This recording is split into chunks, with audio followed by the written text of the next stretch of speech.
Hello dear students, welcome to physics time. हम कर रहे हैं डिप्लोमा का अप्लाइड फिजिक्स 1 का सिलेबस सेमेस्टर फर्स्ट के लिए, जिसका चैप्टर चल रहा है third work power and energy. आज का टॉपिक है एनर्जी। एनर्जी क्या होती है? ऊर्जा। एनर्जी का सबसे पहला काम क्या है? अगर हम में एनर्जी नहीं है तो क्या होगा? हम कोई काम नहीं कर सकते। एनर्जी होगी तो हम काम करेंगे। तो what is energy? It is simple capacity. किस चीज की? काम करने की capacity. Capacity to do work. काम करने की कैपेसिटी को ही हम क्या कहते हैं? एनर्जी। सिंपल सा मेथड है, कैपेसिटी टू डू वर्क। तो इसका मतलब जितना आप काम ज्यादा कर सकेंगे उतनी ही आप में क्या होगी? एनर्जी। तो energy is simply equal to work. Energy और वर्क आपस में क्या होते हैं? बराबर। ठीक है, जितना वर्क कर सकेंगे उतनी ही आप में क्या होगी? Energy. Work is a scalar quantity, तो एनर्जी भी क्या है? स्केलर। ठीक है, ये सिंपल सी चीजें एनर्जी के लिए पढ़ लेते हैं। पहले यूनिट्स। एनर्जी के यूनिट्स क्या है? पहले ऐसे यूनिट, जूल, सीजीएस, अर्ग, सीजीएस अर्ग। 1 जूल किसके बराबर होता है? 10 की पावर 7 अर्ग। ठीक है, ये फर्स्ट चैप्टर में पढ़ा था हमने, जब हमने conversion of units from one system to other किया था। ठीक है, 1 जूल इज इक्वल टू 10 की पावर 7 अर्ग। ये हमारा सिंपल आ गया, मतलब ये बेसिकली फिजिक्स का एसआई यूनिट और सीजीएस यूनिट आ गए। अब आता है एक पर्टिकुलर पढ़ाना है एनर्जी का, कमर्शियल यूनिट ऑफ एनर्जी। ये बहुत इंपॉर्टेंट है, एनर्जी का कमर्शियल यूनिट।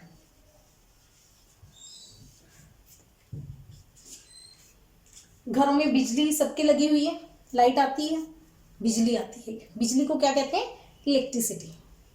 हम कहते हैं ना, बिजली का बिल जब आता है तो आपने देखा होगा, कभी पढ़ा हो अगर बिल, इतने यूनिट यूज हुए हैं, कितने यूनिट चल गए, है ना?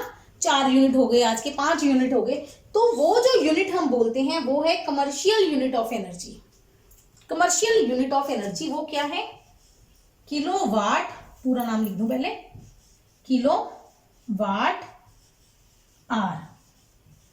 अब आप कहेंगे वाट वगैरह क्या है? वैसे तो पढ़ा होगा छोटी क्लासेस में, बट फिर भी इसमें पावर वाले टॉपिक में हम पढ़ेंगे डिटेल में। अभी है 1 किलोवाट आर। क्या होता है? 1 kWh। ठीक है, ये क्या है? अब वाट क्या होता है? अगर सिंपल वाट की बात करें, ये W सेम हो जाएंगे। चलो पहले वाट ही लिखते हैं। वाट क्या होता है? Joule divided by second. Watt क्या है? पावर होती है। वाट क्या होती है? पावर। जूल क्या होता है? एनर्जी पर यूनिट टाइम। एनर्जी कह लो या वर्क कह लो, work per unit time. Work divided by time, joule by second is equal to watt. ठीक है, तो इसका मतलब जूल किसके बराबर आ गया? Watt multiply second. इसको साइड में करते हैं। जूल किसके बराबर आ गया? Watt into second. अब एनर्जी क्या है? 1 किलोवाट आवर। ये क्या है? 1 unit energy. 1 kilowatt hour, 1 kilowatt into 1 hour. ये बना। किलो का मतलब क्या होता है? 1000। 1000 वाट, 1000 वाट गुना आवर। आवर का मतलब क्या होता है? 1 घंटे में कितने सेकंड होते हैं? 1 घंटे में कितने सेकंड होते हैं? 3600 सेकंड। पता है ना? ठीक है, इन दोनों को मैं मल्टीप्लाई कर रही हूं। 36, कितनी जीरो बनेगी? 1 2 3 4 5, 5 जीरो वाट सेकेंड, सही है, ठीक है। तो सिंपल आंसर नोट करो, 1 किलोवाट आवर इक्वल टू 36 गुना 10 की पावर 5 वाट इंटू सेकेंड क्या बन के बच्चे, जूल। ये है हमारा कमर्शियल यूनिट ऑफ एनर्जी, ठीक है। 1 किलोवाट आवर इतने जूल के बराबर होता है। ये पेपर में क्वेश्चन आ जाता है एमसीक्यूज में। इसी को राजा ये भी लिख सकते हैं, 36 लिखोगे तो 10 की पावर 5 लिखोगे, अगर 3.6 लिखोगे तो 10 की पावर 6 लिखोगे। ये ध्यान रखना एमसीक्यू में, अगर 36 आया है तो 10 की पावर 5 आएगा, अगर 3.6 आया है तो 10 की पावर 6 आएगा, ठीक। ये हो गया कमर्शियल यूनिट ऑफ एनर्जी। ये मैंने समझा दिया, समझाया नहीं, ये सिर्फ लिखवाया है, समझाती हूँ अब होता क्या है। What is commercial unit? आपके सबके घरों में बल्ब लगे हुए हैं, बिजली के बल्ब या ट्यूबलाइट्स लगी हुई हैं। सपोज आपके घर में है 100 वाट का bulb, is used for 10 hours. 10 घंटे के लिए आपने 100 वाट का बल्ब चलाया तो एनर्जी कितनी हुई, कितनी एनर्जी यूज हुई? एनर्जी कैसे निकालेंगे, यहां से देखो, power is equal to energy बटा टाइम, तो energy is equal to power multiply time. 100 watt का बल्ब है, कितने घंटे के लिए यूज किया, 10 घंटे के लिए, तो बन गया 1000 वाट गुना आवर। 1000 क्या हो गया, किलो, इसको 1 किलोवाट कर दें, मतलब आपने 1 यूनिट यूज कर लिया। 100 वाट का बल्ब 10 घंटे के लिए चलाओगे तो आप 1 यूनिट बिजली यूज कर लेते हो, ठीक है ना, 100 वाट के बल्ब से। यही हमारे पास है हीटर। घर में मान लो आपके ब्लोअर हीटर है, हीटर जो हीटिंग वाली चीजें होती है ना, उनकी पावर ज्यादा होती है। मान लो हीटर है हमारे पास 1000 वाट का, 1000 वाट का, उसको सिर्फ आप 1 घंटे के लिए यूज करो, सिर्फ 1 घंटे के लिए चलाओ। सर्दियों में चलाते हैं हीटर, तो 1000 वाट 1 किलोवाट हो गया, 1 आवर हो गया, तो ये क्या हो गया, 1 यूनिट। तो मतलब हीटर 1 घंटे में उतनी बिजली यूज करेगा, उतना बिल आएगा हीटर का 1 घंटे के लिए, जितना 100 वाट का बल्ब 10 घंटे में बिजली खींचेगा। समझ आ गई? इस तरह से ये बनते हैं एनर्जी के units. Okay, so the next topic is types of energy. कौन सी एनर्जी के टाइप्स हैं? First, mechanical energy.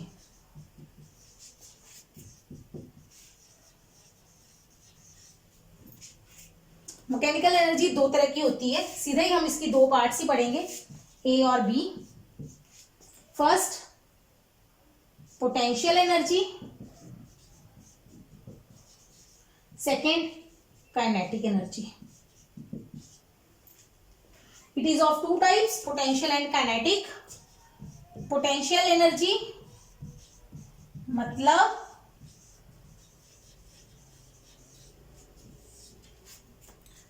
इसको हिंदी में बोलते हैं या पंजाबी में स्थितिज ऊर्जा। स्थितिज, पंजाबी में, हिंदी में लिख देती हूँ ना, स्थितिज। स्थिति के कारण, पोजीशन के कारण, energy in a body due to its position. Position हो सकती है, शेप और कॉन्फ़िगरेशन। याद रह जाए, वर्ड लिख देना, नहीं तो 2 वर्ड्स लिख लो, पोजीशन और शेप के कारण। किसी भी बॉडी में अपनी पोजीशन और शेप के कारण जो एनर्जी होती है उसको क्या कहते हैं? Potential energy. क्या मतलब है? देखो, एनर्जी का काम क्या है? काम करना। एनर्जी क्यों चाहिए? काम करने के लिए। अब कोई बॉडी अपनी पोजीशन के कारण अगर काम कर सकती है, पोजीशन के कारण कोई काम कर सकती है, तो उस एनर्जी को हम क्या कहते हैं? Potential energy. तो हम कहते हैं उस बॉडी में क्या है, पोटेंशियल एनर्जी है। एक बॉडी आपने अर्थ पे रख रखी है, यहां बिल्कुल सरफेस पे रख रखी है, वो क्या काम करेगी? जब तक आप उस पर फोर्स नहीं लगाते वो हिलेगी भी नहीं हिलेगी। तो इसके कारण, इसमें अपनी पोजीशन के कारण कोई एनर्जी नहीं है, तो इसकी पोटेंशियल एनर्जी क्या हो गई, 0।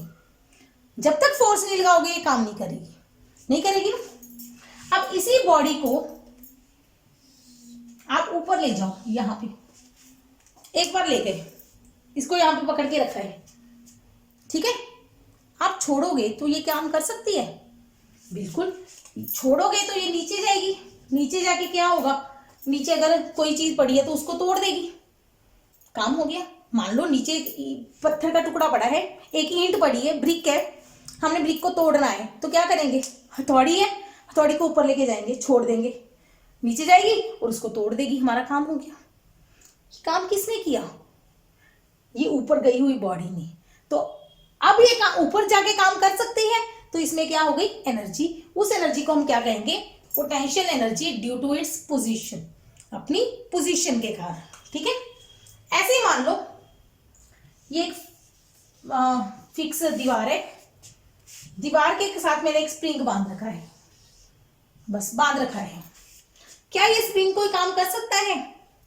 नहीं, वेस्ट है, ठीक है। इसके साथ एक बॉडी है, ऐसे रख लिया, ठीक है। यहां से ये फिक्स है, इधर एक बॉडी रख ली, सिंपल रखी हुई है, कुछ नहीं, ये कोई काम नहीं कर सकता, ठीक है। बॉडी भी ना रखो बॉडी छोड़ दो, स्प्रिंग है।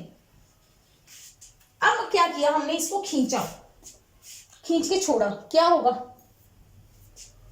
खींच के छोड़ा तो ये आगे जाएगा, आगे जाके ये किसी चीज को हिट कर सकता है, तोड़ सकता है, या दबा सकता है, प्रेस कर सकता है ना। कब काम करेगा, जब इसको खींचेंगे। खींचने से क्या होगा, इसकी जो शेप है, कॉन्फ़िगरेशन है, वो चेंज हो जाएगी। जब हम इसको खींचेंगे, यहां ले गए खींच के, तो ये लूज हो गया, इसकी शेप चेंज हो गई। उस चेंज शेप के कारण ये क्या कर सकता है, काम कर सकता है। इसी को कहते हैं हम पोटेंशियल एनर्जी, ठीक है ना। जो भी बॉडी अपनी पोजीशन, शेप या कॉन्फ़िगरेशन के कारण कोई काम कर सके, तो उस बॉडी में हम क्या कहते हैं, कौन सी एनर्जी है, पोटेंशियल एनर्जी। नाम क्लियर हो गया, ठीक है। अब इसका फॉर्मूला भी साथ में करवा दूं, सिंपल, इसी डायग्राम में करवाएंगे। कौन सी पोटेंशियल एनर्जी करवा रही हूं मैं, सिर्फ आपको ग्रेविटेशनल पोटेंशियल एनर्जी, जो आपके सिलेबस में है। जो स्प्रिंग वाले में होती है वो होती है इलास्टिक पोटेंशियल एनर्जी, इलास्टिक बोलते हैं ना, इलास्टिक पोटेंशियल एनर्जी, वो नहीं करवा रही आज।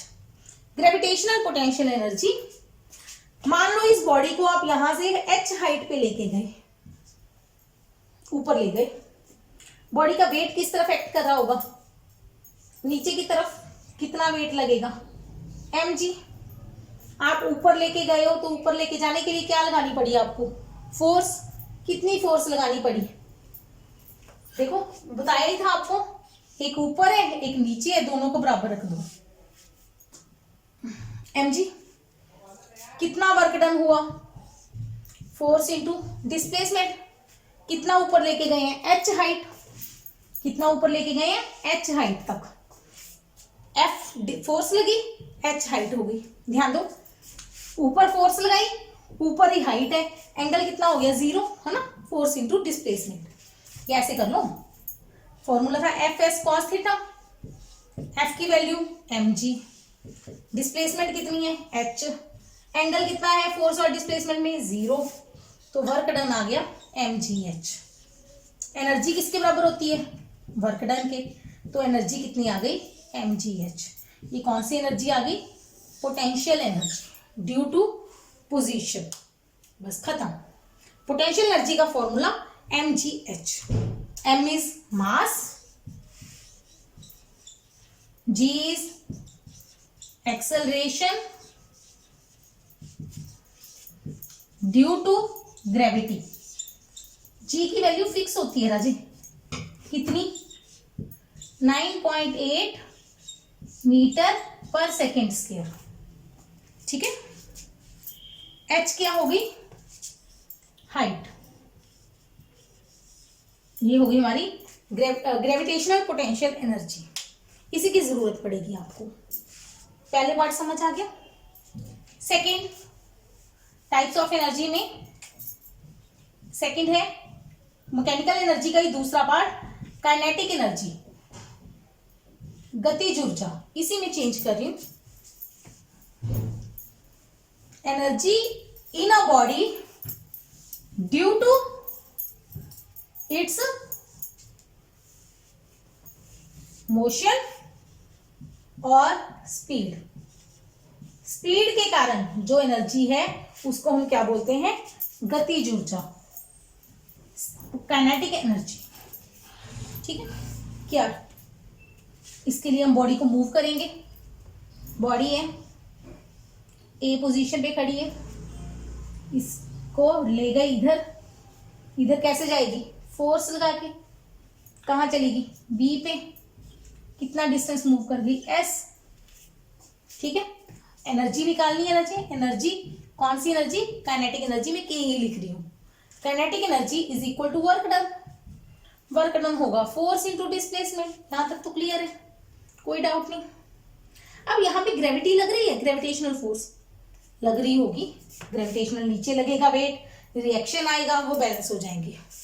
फ्रिक्शन की बात नहीं कर रहे हम, रफ सरफेस की बात नहीं कर रहे। ठीक है, अब हमारे पास क्या होगा? Force. Force is equal to mass into acceleration. ये तो क्लियर है हमें।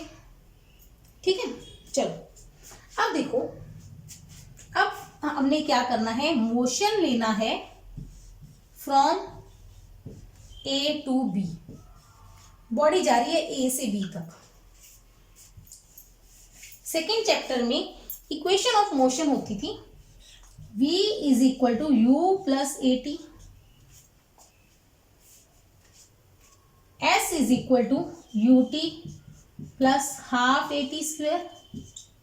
एक तीसरी इक्वेशन होती थी v square minus u square बराबर 2as। ये तीन इक्वेशन से u क्या होती है? Initial speed. v क्या होती है? Final speed. a क्या होती है? एक्सेलरेशन। s क्या होता है? डिस्टेंस या डिस्प्लेसमेंट। सेम डायरेक्शन है तो डिस्टेंस और डिस्प्लेसमेंट बराबर आ जाएंगे। ठीक है, t क्या होता है? टाइम। t की जरूरत नहीं है तो मैं छोड़ रही हूं। t टाइम है। अब देखो, बॉडी कहां पे थी? पहले ए पे। ए पे बॉडी खड़ी थी, यानी कि इनिशियल स्पीड उसकी कितनी थी? 0। फाइनल स्पीड कहां पे? बी पॉइंट पे। Final speed v। एक्सेलरेशन ए, डिस्टेंस ऐसे ही रहेगा। कौन सी इक्वेशन तीनों में से यूज करें? टाइम चाहिए नहीं, टाइम है भी नहीं, तो हम कौन सी इक्वेशन यूज करेंगे? Fourth one, third one, v square minus u square बराबर 2as। वैल्यू पुट कर दो। वी स्क्वायर की value v square, u square की 0, 2as। ठीक है, यहां से बच्चे ध्यान दो, वी स्क्वायर किसके बराबर आ गया? 2as। ये 2 को नीचे ले जाओ, वी स्क्वायर बटा 2 बराबर as। as की वैल्यू आ गई अपने पास वी स्क्वायर बटा 2। ठीक है, ये रहा as। काइनेटिक एनर्जी में हमारे पास क्या आ रहा है? Mass into as। पहले इतना नोट कर लो। ठीक है, लास्ट स्टेप नीचे लिख दो। काइनेटिक एनर्जी बराबर m वी स्क्वायर बटा 2। ये हमारा काइनेटिक एनर्जी का फॉर्मूला बन गया। आपको स्पीड दी होगी, मास दिया होगा, कहेंगे काइनेटिक एनर्जी निकालो, तो 1/2 m वी स्क्वायर। ये हो गया हमारा काइनेटिक एनर्जी का फॉर्मूला। दोनों फॉर्मूले यहां पे लिख रही हूं। Potential energy mgh, kinetic energy half m v square. और हमारे पास टोटल होती है mechanical energy. Mechanical energy is equal to kinetic energy plus potential energy. इसी को बोलते हैं हम mechanical energy. Types of energy का फर्स्ट पॉइंट था मैकेनिकल एनर्जी, जिसके आगे दो पार्ट थे, पोटेंशियल और काइनेटिक, उसकी डिटेल हमने कर ली। बस सिर्फ दो के ही हमने मैथमेटिक्स करना था, दो के ही फॉर्मूले डिराइव करने थे, बाकी किसी एनर्जी के फॉर्मूला नहीं करना, सिर्फ उनके नाम और डेफिनेशन याद करनी है। मैकेनिकल एनर्जी के बाद सेकेंड एनर्जी है light energy.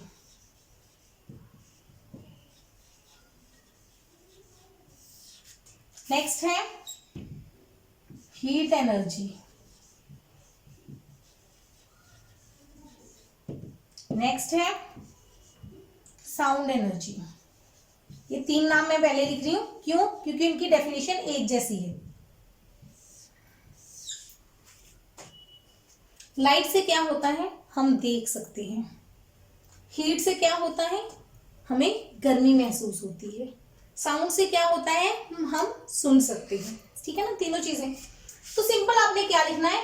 It is the form of energy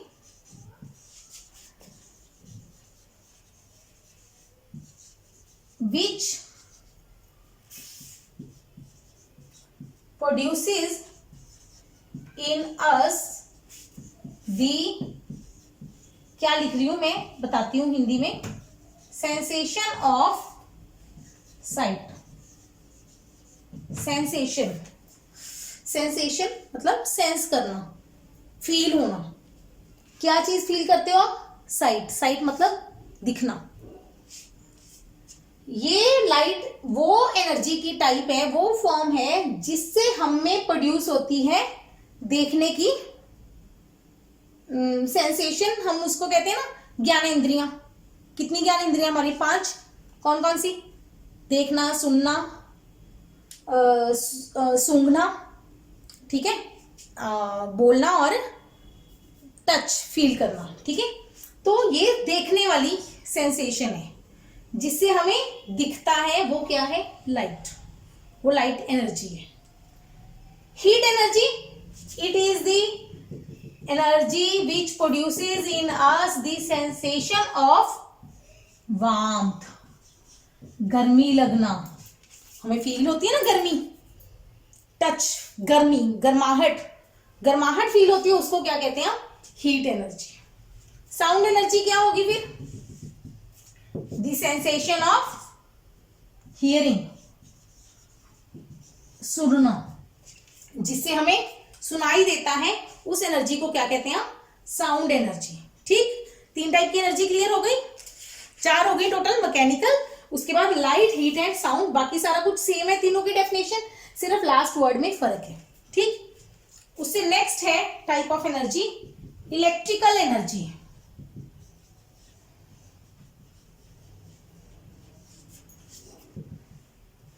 It is the energy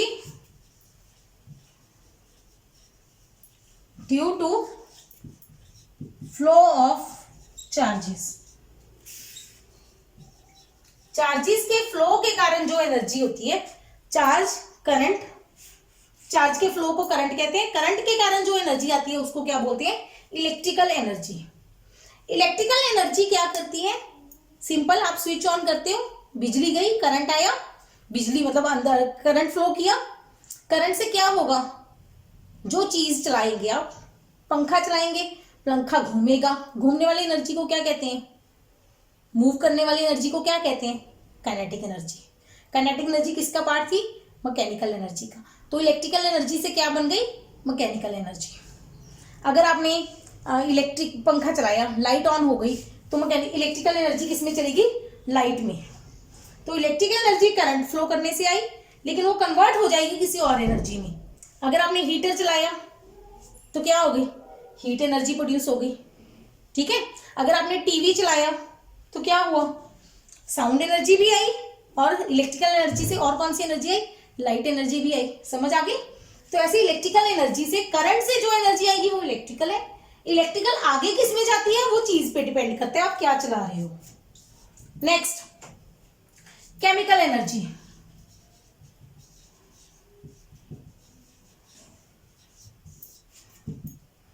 it is the energy due to chemical reaction,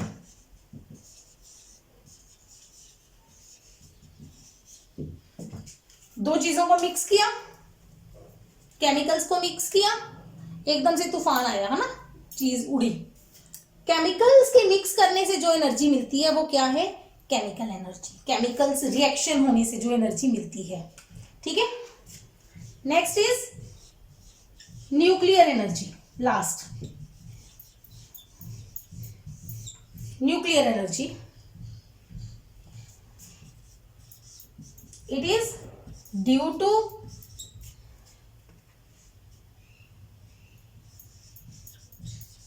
nucleus of atoms. बस, एटम्स के अंदर न्यूक्लियस होते हैं, केमिस्ट्री में भी पढ़ा होगा।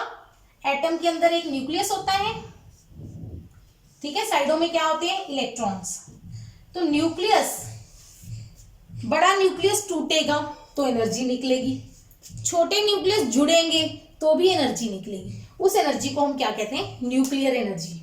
ये न्यूक्लियर एनर्जी ना इन सब एनर्जी से ज्यादा स्ट्रांग होती है, ज्यादा होती है अमाउंट। थोड़े से मटेरियल से ये बहुत ज्यादा एनर्जी मिलती है, इसलिए ये बहुत ज्यादा इंपॉर्टेंट है। पर इसके कुछ साइड इफेक्ट्स भी हैं, ठीक है, और इसको बनाना भी इजी नहीं है, इसलिए इसको यूज हो रही है। जैसे जो सन है, सूरज है, सूरज हमें क्या दे रहा है, लाइट भी दे रहा है, हीट भी एनर्जी दे रहा है। उसके अंदर हो क्या रही है, न्यूक्लियर रिएक्शन हो रही है, न्यूक्लियर एनर्जी बन रही है। न्यूक्लियर एनर्जी से हम ये एनर्जी ले पा रहे हैं सूरज से, ठीक है। ये डिटेल में तो हायर क्लासेस में आएगा, इसमें अभी आप इतना ही पढ़ लो। ये किसके कारण है, due to nucleus of atoms के कारण, ठीक है। ये हो गई हमारे टाइप्स ऑफ एनर्जी। इसके साथ ही हम आज का लेक्चर खत्म करते हैं। नेक्स्ट लेक्चर में हम पढ़ेंगे कंजर्वेशन ऑफ एनर्जी।